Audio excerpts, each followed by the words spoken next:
Examining his head, I found it very antithetical. It wouldn't sit. How am I supposed to get the streaks in if he's fidgety and arguing with the telly? A pinch might do it, a sit up straight, a kick.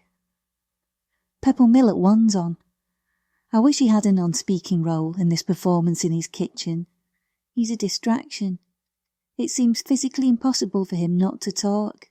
A thought forms and out it comes, but I won't dignify it by repeating here. This is my space, my refuge.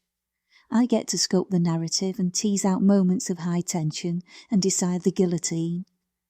I get to pull his hair through the pinholes in the plastic cap and daub on my chemicals with spatula while he's got a dummy in his cake hole.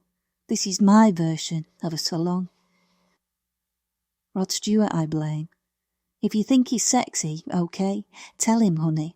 Don't automatically relate it to thousands of others who have a skein of the rabble-rouser in their clothes, big nose, voice that razor blades visit when he's in the pub and had one too many.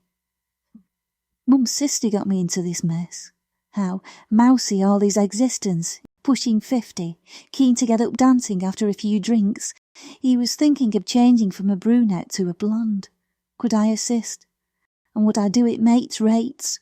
Course I would, mutton chops. As peripatetic hairdresser, how could I say no? I've seen some folk. On the road, done kitchens, care homes, hotels.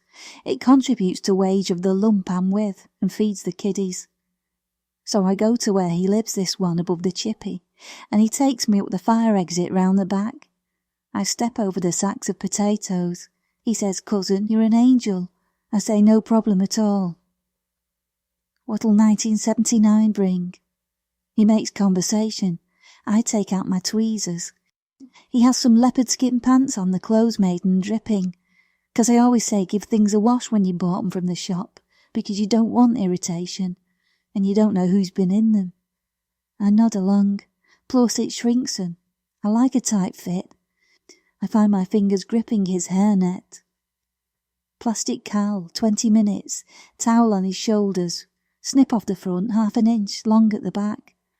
And my hairstylist certificate from college in my bag in case he wants, but he's not bothered. Your family, I won't be shopping you to the tax. Fateful words. I wash my hands in the bathroom while he stews, reading magazine. See the walk-in wardrobe in his bedroom through his open door. Clothes horse #1 here, all shades of the spectrum in neckties and kecks. He's changed his image, I think. Lifelong bachelorhood, no impediment to impulse buys. He needs a woman to sort out his life. Then horror. I see an adverse reaction in the green that's forming on his head as I come by. A purple tinge. The white I wanted, contaminated maybe by the oxidants in air, the atmosphere, flew on the wall shared with oil and batter from emporium below to produce an original varnet. On considered reflection, that's what it was, of course. In the panic I thought aliens had got him. As I say, I'm in control though. I write the songs, like Barry Manilow, with audience in the palm of my hand, and you have to believe me when I say in a few months, give or take, you should be back to normal, kid. The effect will fade. Who's to say he blew up, broke down, mentioned clown and his resemblance to when I handed him the mirror? I blot a lot out for a family audience here, and the sake of my mental health. The palm of this hand can only do so much, and the rest is up to random chemistry. These fingers on their own can whitewash, bleach afterwards in prose the tale. Mistakes occur in my trade, you have to ride them out. This is my true-ish account, honestly forged, this day of our Lord 1980, signed in the presence of solicitor, and if you don't believe it may he strike me down. I have to go shortly. Let me leave you with this tip. All budding stylists gather witness.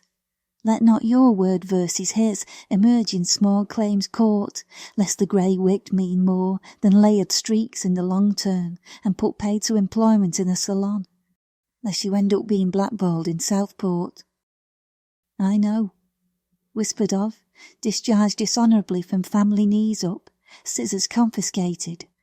With cousin in recovery from looking over Christmas season 1980, like Molly Sugden with a putty in Are You Being Served, and not someone Vidal Sassoon pampered.